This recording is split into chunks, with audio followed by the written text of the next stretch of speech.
ID. We're working with RChain on identity, and we have been hosting these events over on the east side at WeWork, and we're really happy to have Reflective host this here, and there are a lot of new faces here, which is great. It means that having things on the west side as well is really useful, and so thank you all for coming. Those of you who are new, I know you. We're going to have two speakers today. Greg is going to talk a little bit about what Reflective is up to, and then we're going to turn it over to Andrea, and who is outside counsel for RChain from Martin Davis. I almost said Martin and Lewis, which is like, aging myself ridiculously. So everyone, please give a hand for Greg, and we're going to get going. Thank you. Thanks a lot. This is awesome. This is just fantastic to see this many people here. I had no idea. So there are some extra chairs.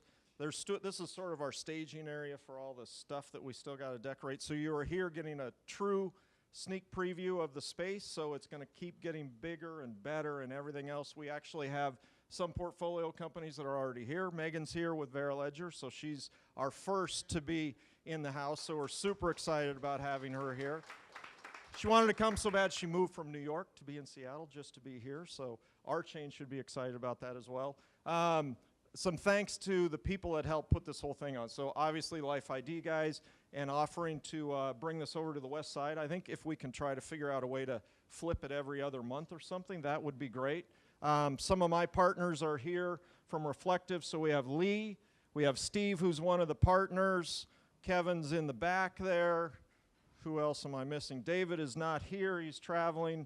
But find them. Say something to those guys. They've done a great job helping put this on. And then our newest employee, Rebecca, who's in the back, who is our office manager and our EA and the most important employee at Reflective. She put the whole thing on. She started Monday. So that's pretty cool that she got this all together. A few other people. I love seeing Kenny here from Co-op, so thank you very much for coming. Patrick's all the way from Florida, so he's with the Co-op as well. And everybody else, thanks for coming. A little bit about Reflective. I think most of you know who we are. There's a lot of unfamiliar faces. So real quick, we are a venture fund. Our lead LP is RChain. So they seeded us back in January. Our sole objective is to invest in as many DApps that are applicable to the RChain platform as we can. So what we try to do is, one, find the best DApps that are available, two, that are going to, and it's a mandate to build on the RChain platform, and then three, that are going to sort of work with us, and this is kind of an incubation house as well. So there's the space is set up, so Reflective's on the far side, RChain, the Co-op has offices in the center, and then we put the portfolio companies like Megan in one section, and then down here, when these chairs aren't here, we have a lot more desks where we invite anybody and everybody from the Seattle area that's doing anything on the blockchain to come into the space for free. You're not having to pay anything like WeWorks, and we're trying to really create a succinct sort of society here in Seattle at this space. Our goal and objective of this space is somehow, some way, with the help of RChain and all of you guys, we'll use the Russell Wilson quote, and that is, why not us? Why can't Seattle be the blockchain hub? Why can't it be just to the Northwest, but the West Coast, but the country? And we think we can do that. And there's a lot that is going on in this community, as you guys know, to help do that. We like to invest in companies that are, first of all, consumer-driven is kind of first what we started looking at. Then it is tool sets, and it's enterprise, and we've gone across the board from music plays, we have governance, we have clean energy, media, so finance, we're all across the board. So there's not one specific sector that we're looking at.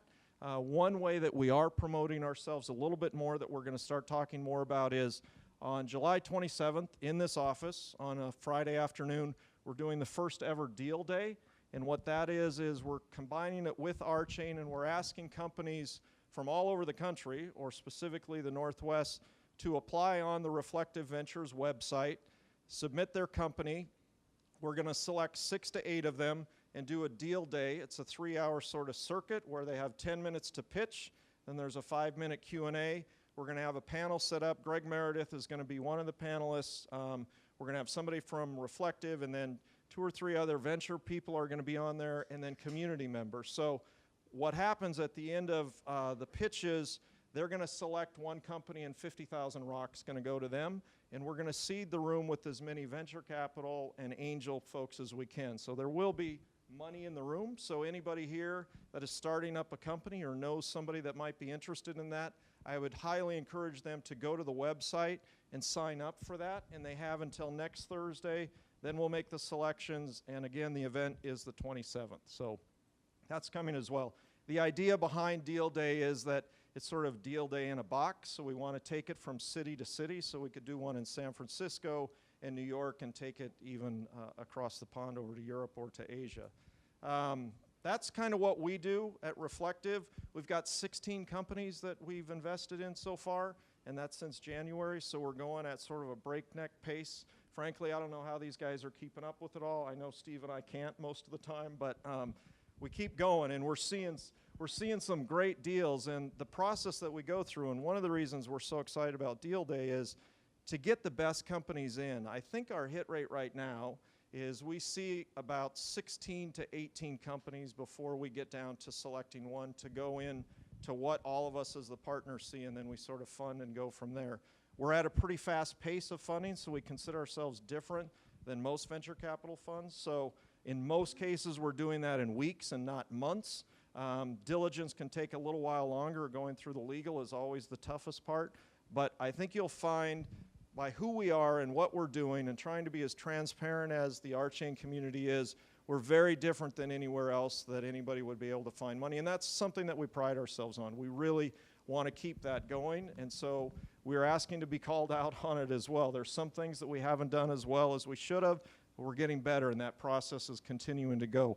My guess is we'll be somewhere between 30 and 35 companies funded by the end of the year, which is fantastic because RChain and Mainnet is launching at the end of the year. And the whole idea, the whole reason we started this fund was Steve and I sitting down with Greg Meredith one day, and he was pounding his fist on a countertop, literally saying, I need DApps, I need DApps, get me DApps. Well, the way that it happens is you start a fund and you start building on them. So thank you to everybody that is here today. Thanks for supporting RChain.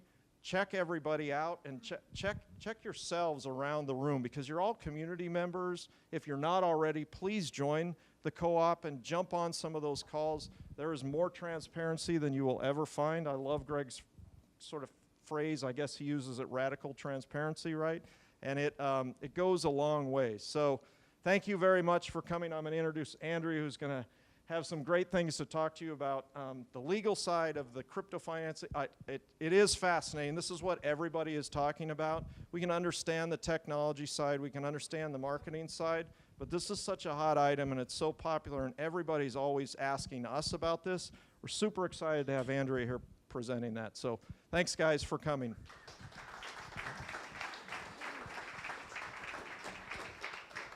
So I'm plugging my meetup here at this meetup.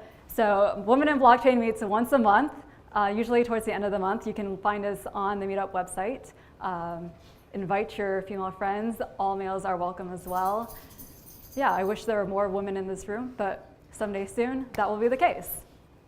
So today I will be talking about the legal considerations for crypto financing. And there are 50 million legal considerations for crypto financing, and I'm just going to touch upon a few. And I should also preface this with, this is not legal advice, this is just for informational purposes. And we're mainly going to cover the securities regulations related to token sales and also how that relates to RChain. So I'm going to kind of gloss over these first two slides because I think a lot of you have already heard about the Howey test, which defines what's an investment contract, which is the security. The Howey test is kind of the federal standard for it, or the seminal case federally. And then the risk capital test is used by many different states, either in place of the Howey test or in addition to the Howey test. And it actually covers a lot about governance because it asks, does the token purchaser have actual or practical control over the managerial decisions of the promoter, the third party, the enterprise, that they're, or the token issuer. So we have seen a shift in how the SEC has viewed tokens over the last year. So the first information that we really got from the SEC was the Dow report in July of 2017, so a year ago. And in that report, we learned that the Dow tokens are securities, and that was for a number of reasons, mainly the way that it was sold. The people who held the tokens didn't have much power over what their tokens allowed them to do. And then in December of 2017, in Munchie, we also learned that the tokens sold in the Munchie sale, the MUN, was also a security, and that was based on the way it was sold, again, the marketing around it, and what the token allowed the token holders to do. So Munchie was kind of like a Yelp situation where people could use the MUN token to leave reviews on different restaurants. But one thing that the SEC noted that the Munchie sellers were doing, or the MUN issuers were doing, was they were targeting crypto people in the crypto spaces rather than the foodies. So that was something that they noted. And then in the SEC Clayton's comments, both in December 2017 and 2018, there started to be a shift. Initially, a lot of the things that we heard from the SEC were things like all tokens are securities, and that's it. But then starting in December 2017 and going on to April 2018, it seems like the chairman, the SEC chairman, was talking about the situations in which a token may not be a security, and those were situations where the tokens were used in an ecosystem or to build an ecosystem, not just used to be sold and gain value in the secondary markets, and for the holder to gain value by the passive holding of the token.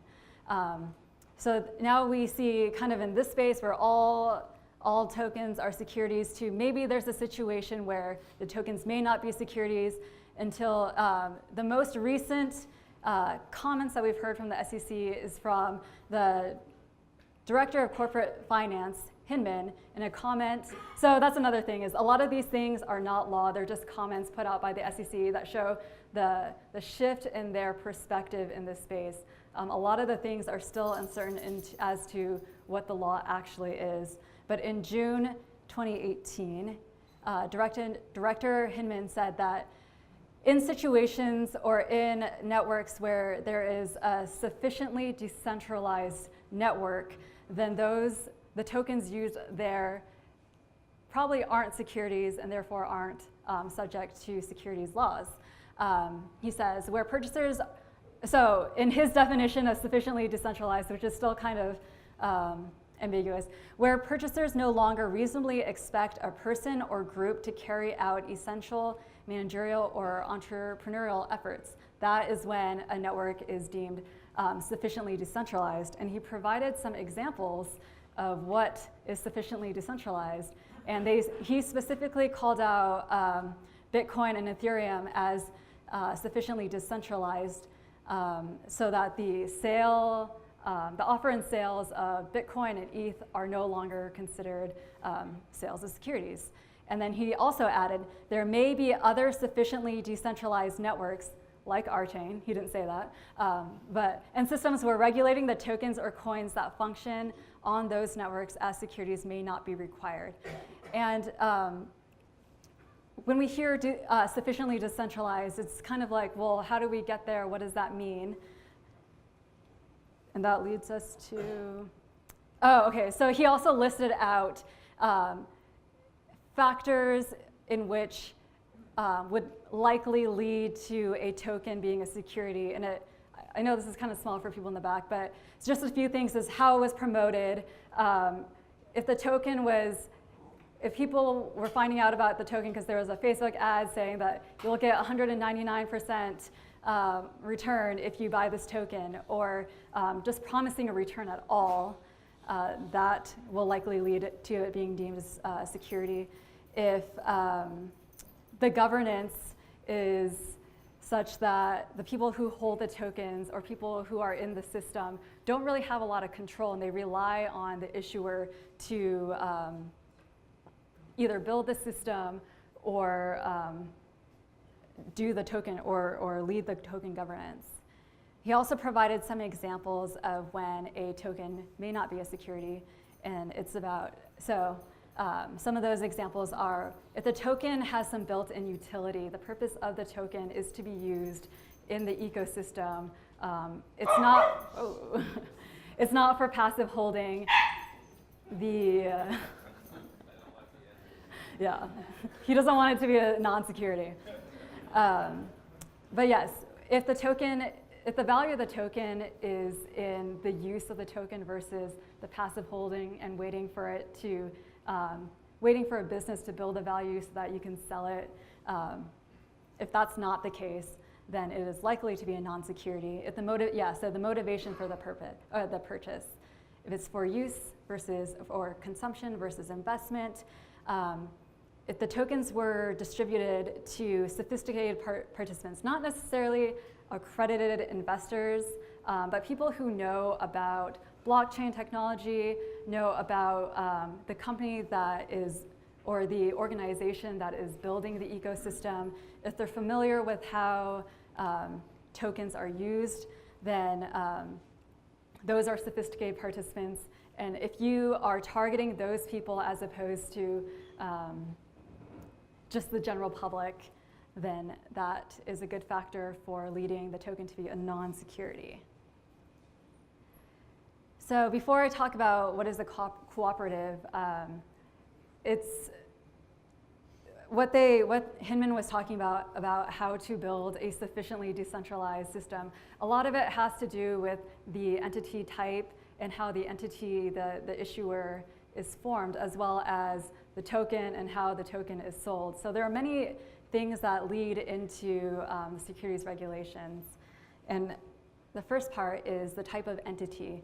So one of the reasons why RChain is a co-op is because a co-op is run by its members, and there's, just by the name itself, people cooperate together to build a cooperative, as opposed to in a usual corporation, there is a very distinct directors, officers, and then people below. So what cooperatives are people-centered enterprise owned and ran by their members to realize their common dreams. Profits generated are either reinvested in the enterprise or returned to the members. And that's how it is with RChain as well. So RChain is ran by its members. I'm guessing many of you are RChain members, and you know that you have a big voice in the things that happen within RChain. You can form committees. You have a lot of access to the people who are leading RChain, and you can even become a person that leads RChain quite easily. And some of the principles of a cooperative and the reasons why RChain is a cooperative is because it's voluntary and open membership, democratic membership control, autonomy and independence, and also cooperation among cooperatives.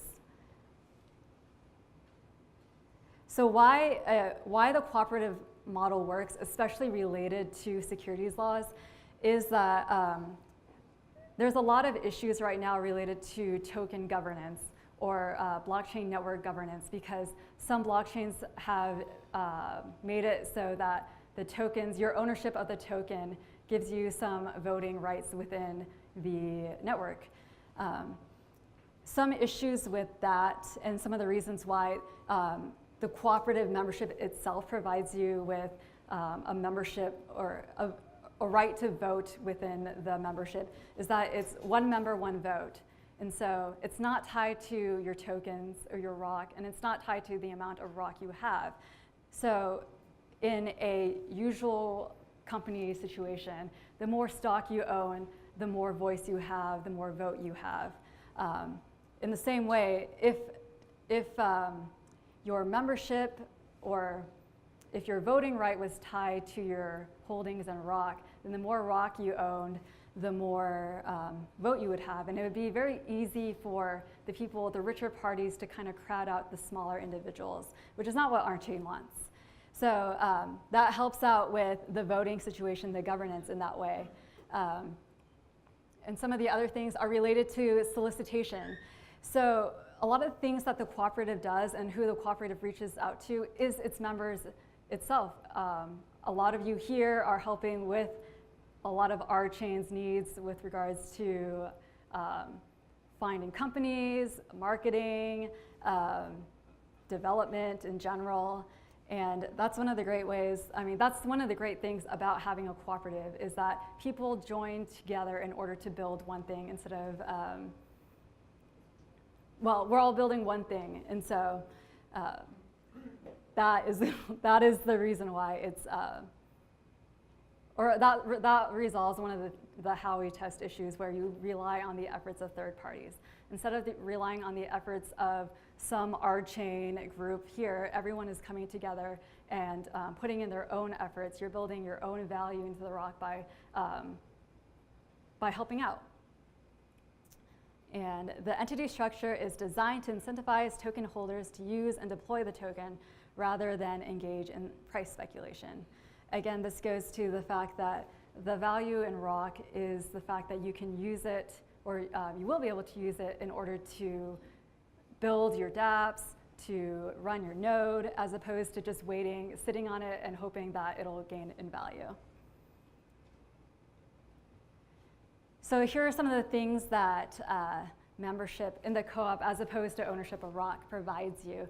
So members are able to exercise actual and practical control over the managerial decisions of the co-op. So every year there's going to be a co-op meeting where the members get to vote on the various issues that the membership decides that they want to vote on. And so that is actual and practical control over the decisions of the cooperative. And also, if you want to join the leadership of the co-op, you can put your name in the running to be a board member. And if you have the support of your other cooperative members, then that's one way to be at the helm of RChain. It's not based on how much rock you hold. So members can organize committees. I know there's a governance committee, there's a, I don't know what the other committees are. There's a compensation, executive committee, compensation committee. We still need to form the audit committee. There will be an audit committee, but I think the point is that if you see a need for a committee, there is a way to create that and join that. And you have the right to vote, because one member, one vote. And here are some of the financial relationships between the co-op members.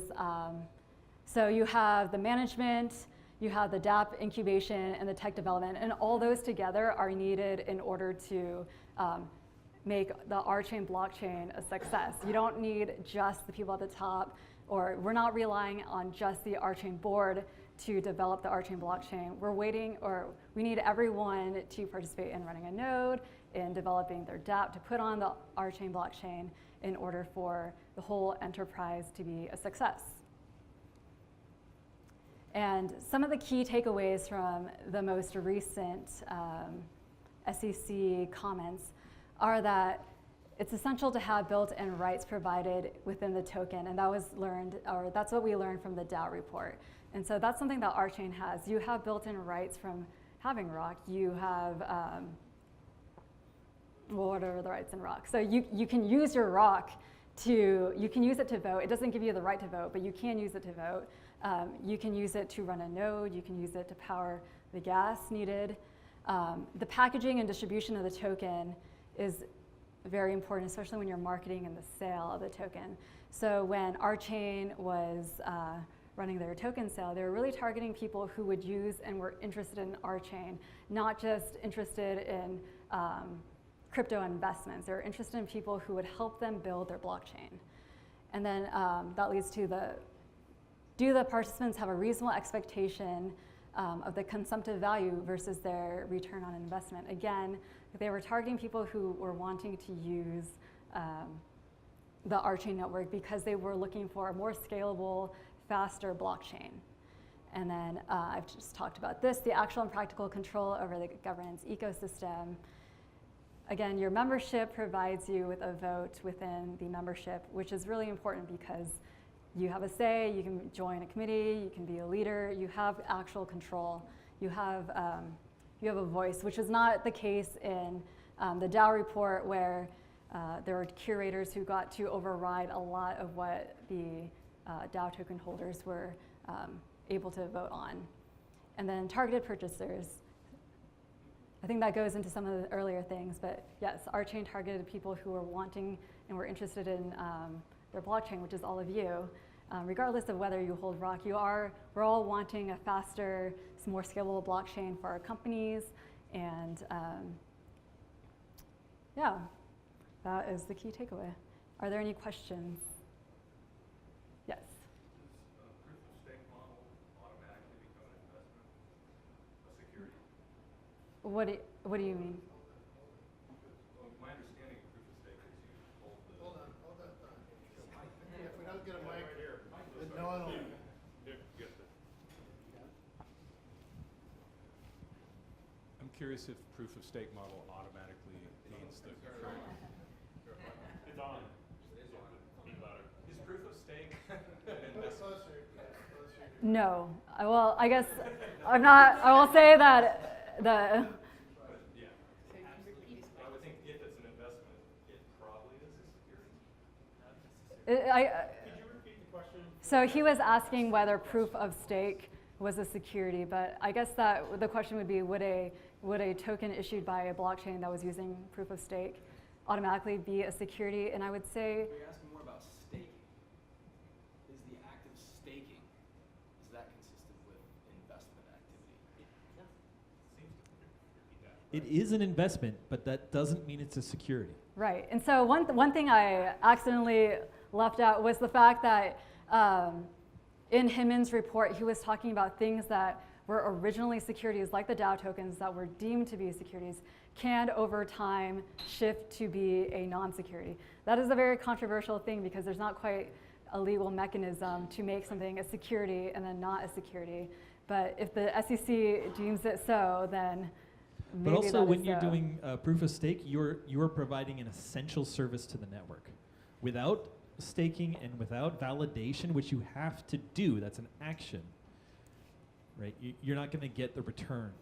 So maybe I'll you're go back. doing something. Yeah, I'll go back to the Howey test. So the Howey test is an investment in a common enterprise, which would be RChain, with the expectation of profits based primarily on the efforts of a third party. If you're staking, you are investing, but it's not, your investment and your expectation of a return isn't based on the third party. You are providing some work, and so your level of return is based on your level of effort. Yes? I think I understand this. Real close. Okay. Oh, okay. It depends on who's selling the token. So if people are reselling it, then they're obviously not. It's not a security for them. I mean, they don't hold the liability. So of the it. securities law or the regulations relate to the issuer, Yeah. the original issuer, yeah. Exactly. And so, like, there's ways of issuing proof of stake currencies that are just completely not securities, like what Cosmos is doing with their hard spoon of the Ethereum blockchain. So they're creating Ethermint, and it's just based, it's an airdrop to everyone who has Ether on a particular block. So that's obviously not a security at all, because they're not profiting from it directly. Yeah, and I guess there's many things involved in whether or not something could be a security, because even if there is like a utility token that is purely a utility, if you still tell people that they're going to get a profit off of it, then even though it's a utility token, you sold it in such a way that made it a security. We have a, Yeah, not a lawyer, but it seems like they've left it intentionally ambiguous, so there's no really easy way to say whether something is a security or not. So it seems like they just want to handle it on a case-by-case basis. So like every yeah, question so then it's there could be always a separate facts and case. circumstances That's what it seems inquiry. like, and it's actually really frustrating for if you want to actually raise funding that way. But Yeah. it's not really a question. I'm just trying to clarify. It is what's being frustrating, asked but here. seeing that they've had a big shift in their way of thinking over the last year, where everything is a security, and then they now allow or they are now contemplating the fact that something could start as a security and then turn into a non-security. Therefore, some tokens can be non-securities. I think the SEC is realizing that they're still trying to figure it out, and I can understand from their end that they're not wanting to create law that would really hinder innovation at this point, and until they figure out how they can do it better or can do it right or close to right, then they don't want to make something law, make a process law. And we have a question in the back. Can you maybe clarify or discuss about the packaging of the instrument and how much the SEC has focused on that and how that is what gets it being security or not who gets it, whether it's an airdrop or whatever, but just like the initial packaging of the token? So the question is a request to talk more about the packaging of the token, and that goes. The packaging is related to the marketing of how the token is sold in a sale, or even if it's not sold, how it's issued to its holders. And so that kind of goes back to Howey. The Howey case was related to an orange grove. So oranges and orange groves are not securities. They are commodities. It's food. It's an orange. But they were, if you use the orange or Bitcoin and you add it to a fund and you sell the funds and you promise or trust and you promise a certain level of return on those, even though the underlying items are oranges or Bitcoin, which are now deemed to be non-securities, that packaged deal is a security. Yes. So cooperatives are kind of they're very well known in the legal structure, and most people here probably are familiar with things like food co-ops and other types of co-ops like REI. How does this type of, let's call it token economics, how does it affect normal kind of co-ops as we see them today, at least from a funding perspective? So and as an example, if a food co-op wanted to get off the ground, would there be some way in which they could use a blockchain as a funding mechanism that potentially could be very legitimate? Yes, I think so. Kind of in the same way as RChain. If the, well, this is similar to what the Chairman Clayton was saying about the Book of the Month Club and the laundromat token. So if the food co-op wanted to sell its own tokens, use the blockchain, create a token, sell the token, if they wanted to sell the token to people who would be customers of that food co-op, and that money is used to, reach out to different farmers, get better quality produce to the co-op, then yes, according to the SEC's most recent statements, that's a very legitimate use of tokens and probably not deemed to be securities. Any other questions?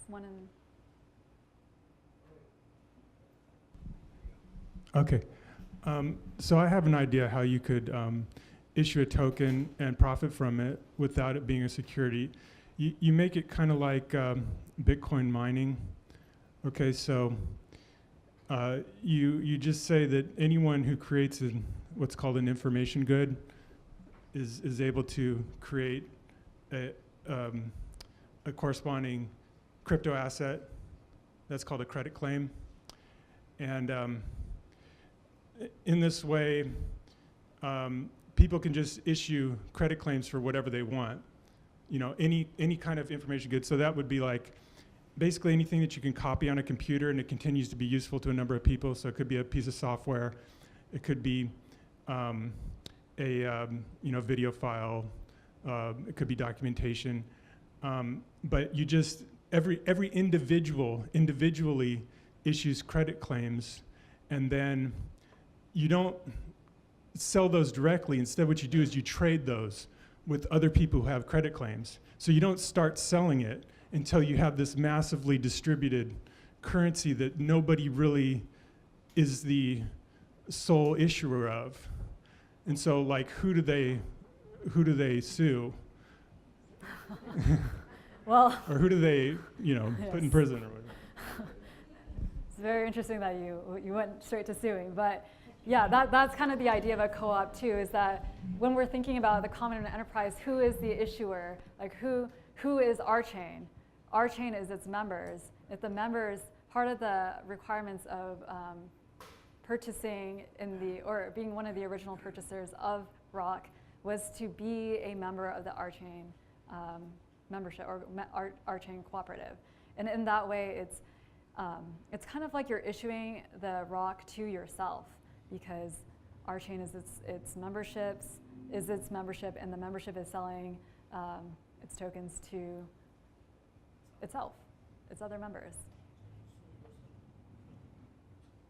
All right. Yeah. Thank you so much. Yeah.